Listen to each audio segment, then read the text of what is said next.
Bonsoir, bonsoir et bienvenue dans cette capsule de joie sur la thématique comment se réinventer professionnellement.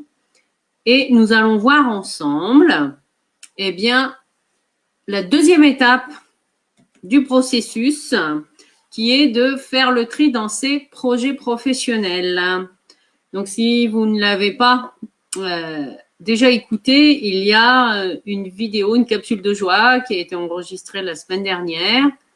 L'étape 1 qui est avancer malgré l'incertitude, en tout cas que je vous invite à écouter ou peut-être à réécouter, puisque la série de 4 vidéos sur le mois de février sur ce thème, comment se réinventer professionnellement, sont les étapes en fait d'un processus de renouvellement de soi. Alors pour les personnes qui ne me connaissent pas, je me présente rapidement. Je suis Annabelle Crossi et je suis donc coach en business et spiritualité. J'accompagne des chefs d'entreprise ou des particuliers qui sont en transition dans leur vie, transition professionnelle ou transition personnelle. Et un de mes outils, bien sûr, est le tarot, puisque ce live est enregistré à partir de mon groupe Facebook privé, le tarot, un chemin d'éveil, où je vous partage régulièrement, autour de thématiques, comment le tarot est aussi un outil très moderne qui nous aide à avancer dans nos vies. Voilà pour l'introduction. Eh bien, écoutez, on va commencer. Donc, la thématique ce soir, c'est faites le tri dans vos projets professionnels. Souvenez-vous, la semaine dernière, c'était plus des échanges autour de comment aussi dépasser nos peurs. Hein, il y avait cet aspect-là. Ben oui, ça me donne chaud. Je ne sais pas si c'est le thème. Bon, en tout cas, c'est comme ça. Alors, nous allons voir ensemble comment faire le tri. Ça commence bien. Alors, le tri déjà, avec la 21, Le Monde, comment faire le tri dans ses projets professionnels? Eh bien déjà, la première étape, c'est quel est votre idéal professionnel? Eh oui, Le Monde nous invite à voir grand.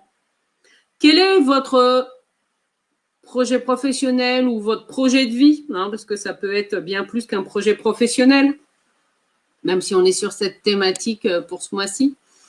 C'est quel est votre grand rêve au niveau professionnel? Alors, votre grand rêve, il peut dépendre de là où vous en êtes. Vous pouvez très bien être en formation en ce moment, avec pour objectif peut-être de poursuivre avec une autre formation derrière ou d'intégrer une école ou ensuite de rechercher un emploi dans tel ou tel secteur d'activité. Vous pouvez être en transition professionnelle, ne pas être en poste.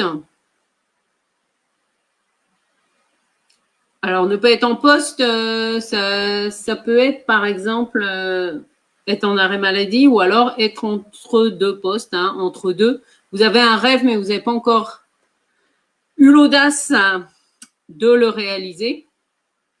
Vous pouvez être en poste et vous ennuyer dans... Ah bah oui, ça arrive souvent. Bonsoir pour les personnes qui sont en direct. Soit vous êtes en poste et vous vous ennuyez. Non. Donc là, il y a peut-être un indice qu'il y a quelque chose, en tout cas, à revoir, même si effectivement, dans une dynamique professionnelle, des cycles, des études ont été faites et on a constaté que généralement, oui, dans le même poste, à faire exactement la même chose, généralement au bout de 2-3 ans, on maîtrisait, on avait fait le tour en fait de la fonction. Bon. Après, il y a aussi différentes composantes qui interviennent. Ça peut aussi dépendre de votre environnement de travail, du secteur d'activité dans lequel vous êtes, de la passion que vous avez par rapport à ce que vous faites. Donc, bien sûr, il y a tout ça à prendre en compte. Mais disons qu'il y a aussi, que vous soyez à votre compte ou pas, il y a aussi des cycles des rythmes, voilà, qui jalonnent notre vie professionnelle. Mais là, vraiment, avec en introduction le monde. Bonsoir Claudia. C'est vraiment, c'est quoi votre idéal professionnel? Et oui, parce qu'avant de faire le tri, alors vous allez me dire, bah oui, mais je vais pas faire de tri. Eh ben si.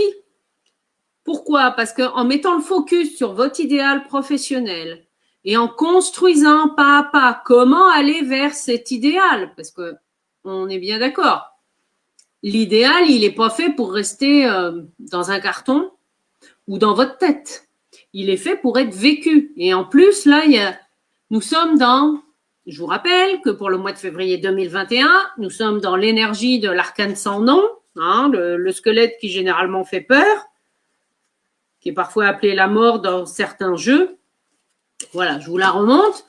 Donc là, c'est vraiment une énergie de transformation puissante, collective bien sûr, sur laquelle vous pouvez vous appuyer pourquoi? Pour faire un pas, pour aller vers votre rêve professionnel. Alors pour certains, le rêve professionnel, ça va être de demander de prendre sa retraite. Hein. Ben oui, ça dépend où vous en êtes dans votre vie professionnelle. Ça peut être aussi des projets bénévoles hein, pour des personnes qui ne sont plus en fonction ou qui sont à la retraite mais qui ont envie d'être actifs. Eh bien, voilà, tout est possible. Maintenant, c'est identifier quel est votre idéal. Et quand je dis ça, c'est votre idéal en fonction de vous. Et oui, là, c'est apprendre à être égoïste. C'est pas l'idéal en fonction du marché de l'emploi. Non. Là, avec le monde, vous voyez, le personnage qui est au milieu, personnage central, c'est vous. Oui. C'est-à-dire, vous, dans votre idéal, quelle tâche vous voyez, le monde, il y a 4... alors, hop, il y a le taureau qui est là, il y a le lion, hop, en bas, il y a le petit ange là, et puis il y a l'aigle ici. Hein. Ces 4 symboles représentent les 4 éléments que nous retrouvons en Occident. La terre, alors attendez, hop, non, il est là, hop, la terre, le feu, l'eau et l'air, qui vont représenter les 4 éléments donc, que nous avons en Occident. Et quand on le passe à la moulinette d'un projet professionnel, ça donne quoi? Eh bien, la terre, le signe de terre, c'est le concret. Donc, dans votre projet professionnel idéal, quelles sont les tâches que vous avez envie de faire concrètement? Vous voyez, on est dans le concret. Ben oui. Quelles sont les tâches ou quelle organisation vous pouvez imaginer? Voilà. Là, on est dans le concret des choses. Écrivez-le, cet idéal. Et ne vous mettez pas de limite, ne me dites pas oui, non mais je ne peux pas demander une augmentation. Oui, non mais c'est comme ça dans l'entreprise où je travaille. Oui, non mais il y a ceci ou il y a cela. Là, on repart de votre idéal. Dans votre idéal, concrètement, quelles tâches vous aimeriez faire? Voilà. Et comment le travail est organisé dans votre idéal à vous, on est bien d'accord. Ça, c'est le signe de terre, le concret. Ensuite, on va monter d'un niveau. On va passer au feu, symbolisé avec le lion. Le feu, c'est nos motivations profondes. Eh oui. C'est-à-dire, pourquoi? Oui, c'est se poser la question. Ensuite, eh oui, pourquoi vous avez envie de faire ces tâches-là? Pourquoi vous avez envie, voilà, je sais pas, d'accompagner les gens ou de fabriquer des maisons en bois, que sais-je. Après, peu importe. On est bien d'accord, l'activité ou le projet, parce que ça peut être un projet professionnel que ce soit salarié ou vous en tant que chef d'entreprise, peu importe la forme. C'est qu'est-ce qui vous motive? Voilà. Vous voyez?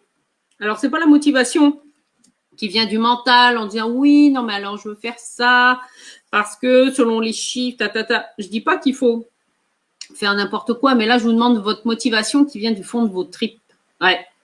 Qui vient du fond de votre ventre, hein, puisque là, au niveau du feu, on est, pour ceux qui connaissent un peu l'énergétique, on est au niveau du chakra sacré, hein, qui est un centre énergétique, voilà, on va faire court, un peu en dessous du nombril, donc c'est toute la zone de votre bas-ventre. Donc c'est qu'est-ce qui vous motive, qu'est-ce qui vous anime, pourquoi vous avez envie de faire ce projet professionnel, hein. Pourquoi vous avez envie que le travail soit organisé ou l'environnement de travail soit comme ci, comme ça. Là, ça revient à vous, vos motivations profondes. Et est-ce que vos motivations profondes sont en lien avec vos valeurs? Et oui, c'est ça derrière. Allez chercher, est-ce que vos motivations profondes sont en lien avec vos valeurs? Ensuite, troisième élément, on est au niveau des émotions, donc on monte encore d'un cran. On arrive au chakra numéro 4 qui se trouve au niveau de la poitrine, hein, sur le corps. Alors, les émotions, c'est le signe d'eau. Là, ce sont plus, c'est vraiment, posez-vous la question dans votre idéal professionnel, quelle relation, comment sont les relations dans votre projet professionnel? Et oui, parce que moi, je connais pas de projet professionnel où vous travaillez tout seul dans votre coin et où vous êtes en interaction avec personne. Non. Ça n'existe pas. Ben, je crois pas. Bon. Si vous trouvez, mettez-moi en exemple en commentaire. Eh bien non. Parce que soit vous êtes en interaction avec des clients, par exemple, avec des fournisseurs ou avec une chaîne de production, mais du coup, il y a d'autres personnes qui sont avant ou après vous. Enfin, vous voyez, il y a toujours une interaction avec quelqu'un. Donc là, c'est vraiment, troisième étape, l'eau, hein, les émotions, c'est posez-vous la question, quelles relations professionnelles, voilà, comment sont les relations professionnelles dans votre environnement idéal? Alors, ça peut être les relations avec des pairs, hein, c'est-à-dire des personnes qui sont au même niveau que vous, par exemple. Ou ça peut être dans les relations avec votre hiérarchie si vous êtes dans une entreprise, non. Mais même si vous êtes... allez, ça peut être l'inverse, ça peut être vous qui gérez une équipe. Donc, comment, dans votre idéal, vous avez envie que les relations avec votre équipe soient, hein, au niveau professionnel. Et puis, ça peut être aussi des relations avec des partenaires professionnels, des sous-traitants, enfin, après, peu importe.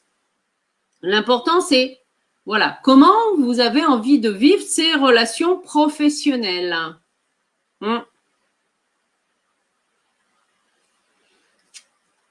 Et enfin, la dernière étape par rapport à cet idéal, on arrive à l'aigle. Et l'aigle, c'est le symbole de l'air. L'air, ce sont nos idées, nos pensées. C'est-à-dire, c'est vraiment se poser la question, pardon, est-ce que ce que j'ai envie de mettre en œuvre, là, dans le concret, dans la matière, ce que j'ai envie de faire, est-ce que ça me motive, voilà, dans mon ventre, dans mes tripes? Est-ce que ça me met le cœur en joie au niveau relationnel, hein? Et est-ce que ça correspond aussi à mes idées, aux idées que j'ai, à mes idéaux aussi? Alors, on peut retrouver un peu la notion de valeur à travers les idées, les idéaux, les pensées. Et tout ça, ça fait un axe, hein? Donc, posez-vous la question. Dans mon idéal, voilà.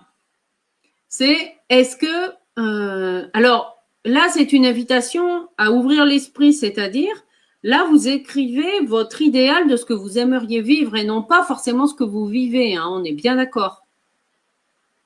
Pour ouvrir l'esprit que oui, il y a d'autres possibilités qui existent. Et ne mettez pas en prétexte, oui, non, mais là, je suis en CDI, en sécurité, etc., même si je me fais suer dans mon travail, je peux pas partir comme ça, etc. J'ai dit, hop, On n'en est pas encore là. Là, je vous invite à décrire votre idéal. Ben oui, il faut bien partir de quelque chose. Et ensuite, on va voir à partir de cet idéal, voilà, quel est le pont entre votre idéal et ce que vous vivez aussi actuellement, hein? Qu'est-ce qu'il y a à mettre en place? Et même si votre situation professionnelle et que vous êtes bien dans votre job, et c'est OK, et tant mieux, mais ça peut être se poser la question, voilà, ben, comment ça peut être encore mieux que ça? Comment je peux optimiser, voilà, ce que je fais actuellement, encore plus? Et si ça se trouve, voilà, c'est comment ça peut être encore mieux que ça. Vous voyez, on ouvre d'autres possibles. Donc, voilà. Donc, une fois que vous avez écrit votre idéal, et pas avant, hein, ça ne sert à rien de passer à l'étape suivante tant que ça, c'est pas fait. Eh bien non. Voilà. Ensuite, le 9 l'ermite. 9 l'ermite, il invite à faire le bilan. C'est-à-dire, je vais vous inviter, après avoir décrit votre idéal,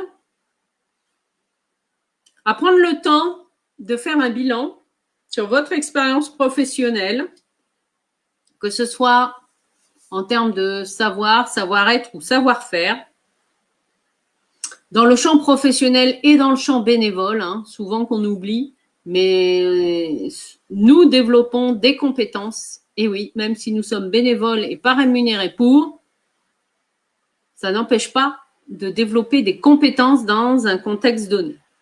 Avec l'ermite, c'est une invitation, vous voyez, à faire le point sur votre expérience professionnelle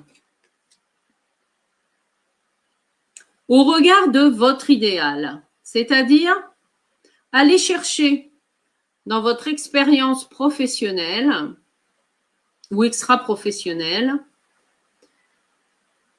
les expériences ou les compétences que vous avez développées dans certains postes, etc., et qui peuvent alimenter votre idéal actuel. Alors, par exemple, je pense à des jeunes étudiants. Eh bien, vous allez me dire, ben oui, mais nous, on est étudiants, on n'a pas encore d'expérience professionnelle, etc. Alors, peut-être qu'il n'y a pas encore de poste, etc. Mais je suis sûre que vous avez déjà fait, ça peut être à titre bénévole, peut-être avez-vous été bénévole dans une association, peut-être même que je suis sûre que vous avez fait des choses, même si c'était dans votre vie personnelle, hein, on est bien d'accord. Oui, on peut développer des compétences en gérant l'organisation, ben oui, d'une maison, par exemple, ben bien sûr.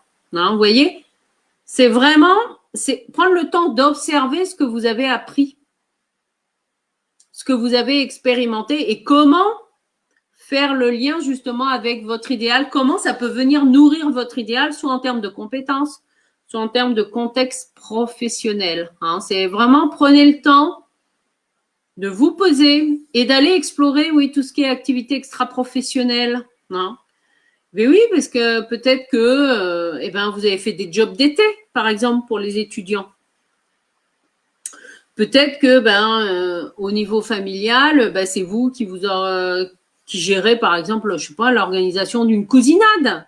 Eh bien oui, mais n'empêche que vous développez des compétences à travers cet événement, même si c'est quelque chose de personnel. Hein. Au contraire. Hein. Vous voyez, ça peut être des choses toutes simples. Ça peut être avec une association sportive aussi. Hein, ou de la musique, enfin, peu importe. Hein. Même si vous avez fait que participer à un projet qui a été mené par quelqu'un, mais l'important étant de prendre le temps de faire un peu le point sur vos expériences et comment elles peuvent venir justement alimenter cet idéal pour le co-construire pour la suite. Voilà pour cette deuxième étape. Enfin, deuxième étape dans la vidéo de la deuxième étape. La dernière, c'est l'amoureux, la 6. Et oui, parce que après être parti donc de votre idéal, hein, vous réécouterez pour ceux qui rejoignent en cours de route, ou avec le replay, ben, vous mettrez en pause. Une fois que vous avez défini votre idéal, que vous avez passé à la moulinette vos expériences professionnelles ou extra-professionnelles ou personnelles, etc., et vous avez identifié quelles valeurs ou quelles compétences vous aimeriez mettre dans votre idéal, justement, comment ça va pouvoir vous servir, eh bien, le tri, je vais vous inviter à le faire d'une manière forcément non rationnelle, hein, pour ceux qui me connaissent. Eh bien oui. Et c'est vraiment de, voilà.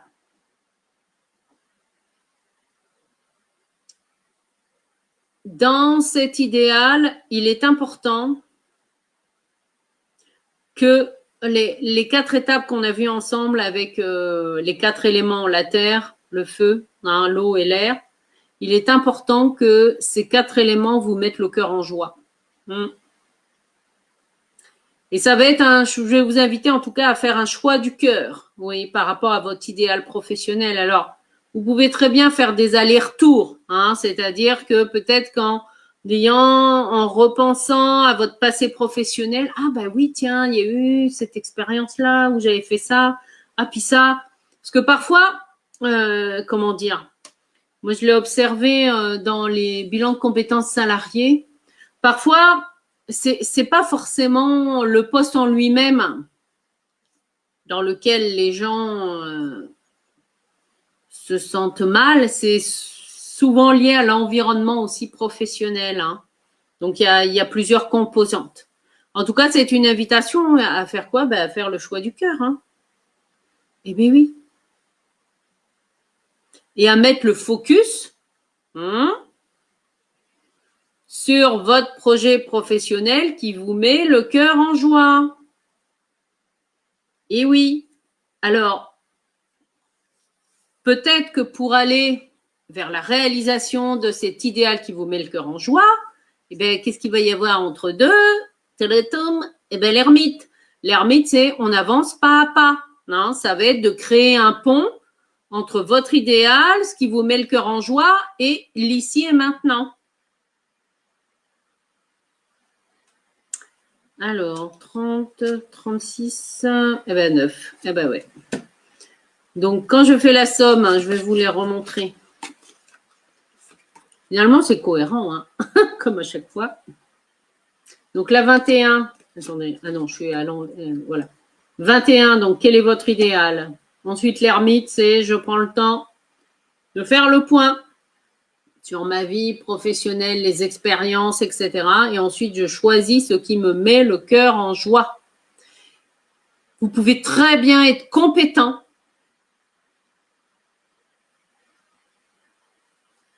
pour certaines tâches, voilà, dans un certain contexte donné, mais c'est pas parce que vous savez faire quelque chose que ça vous fait vibrer, que ça vous met le cœur en joie.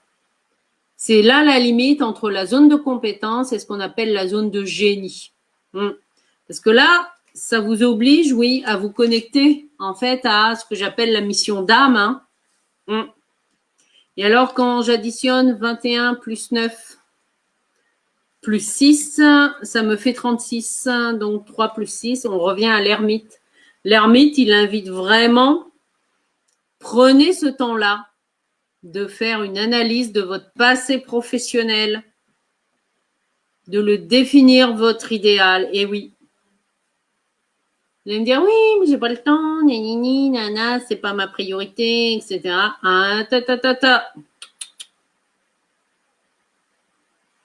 Si vous êtes salarié d'entreprise, il existe, voilà, des bilans de compétences, une prestation qui est proposée et qui peut être financée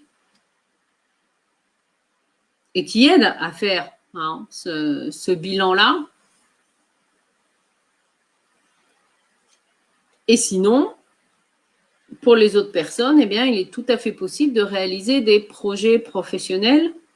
Voilà, de prendre le temps d'analyser votre parcours, etc., pour définir ce qui vous met vraiment le cœur en joie.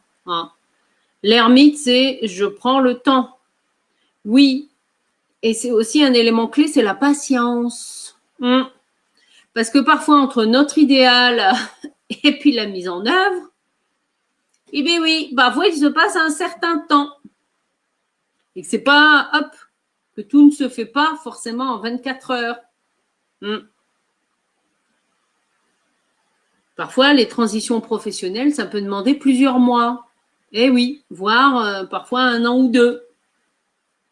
Je dis ça peut, ça dépend de chaque personne, on est bien d'accord. Donc l'ermite, il invite à la réflexion, vous voyez. Mais ça, il n'y a que vous qui pouvez définir, comment dire, qui pouvez identifier quel serait l'idéal pour vous. Alors, bien sûr, en fonction de là où vous en êtes dans votre vie, cet idéal peut être plus ou moins conscient ou inconscient parce que relié à ce que j'appelle la mission d'âme. Et ça, c'est un point sur lequel j'accompagne mes clients où je me base en fait sur la date de naissance de la personne pour l'inviter à trouver en fait sa mission d'âme. Alors, la mission d'âme, ce n'est pas un métier. Non, ben oui, je préviens, je le dis parce que c'est vraiment l'essence de votre être qui demande à s'exprimer. Voilà. Par contre, votre mission d'âme, elle est unique, c'est-à-dire que nous sommes plus de 7 milliards d'individus sur Terre. Il y a 7 milliards de missions d'âme différentes. Même si en numérologie, vous pouvez être né le même jour qu'une personne à l'autre bout du monde ou dans le même pays, la vibration spécifique, indépendamment de votre date de naissance, elle est unique. Et ça, cet élément-là, j'accompagne, moi, mes clients, voilà, qui sont en recherche de sens, en tout cas, ou qui ont besoin parfois de recentrer les choses. J'accompagne, voilà, les personnes à aller vers leur mission d'âme. Donc, si vous avez besoin, bien sûr, voilà, avec cet ermite, je suis à votre disposition.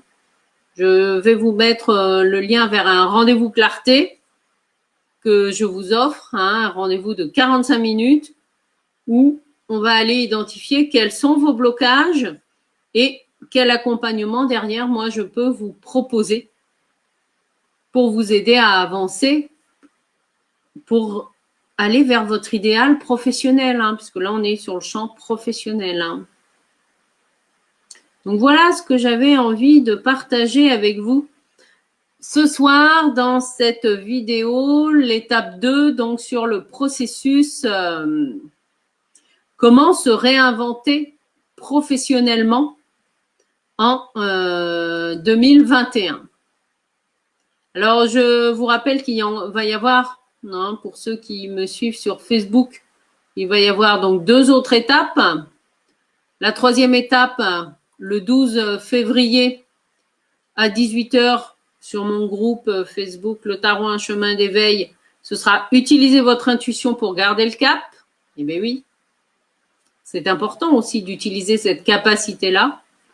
Et la 4e étape qui sera enregistrée le 24 février à 18h, c'est agissez pour ancrer le changement. Voilà, vous avez toutes les étapes de ce processus pour vous réinventer professionnellement. Et donc, je vous le redis, si vous avez besoin d'aide, je reste à votre disposition, bien sûr. Et je vous mets le lien pour le rendez-vous clarté. N'hésitez pas aussi à aller voir mon taroscope mensuel et les vidéos que je fais sur les nouvelles lunes et pleines lunes et que j'enregistre également sur mon groupe Le Tarot, un chemin d'éveil. Merci, c'est super. Merci Claudia pour ce commentaire rempli de joie avec un petit soleil. Je vous souhaite une très belle soirée. Je vous dis à bientôt.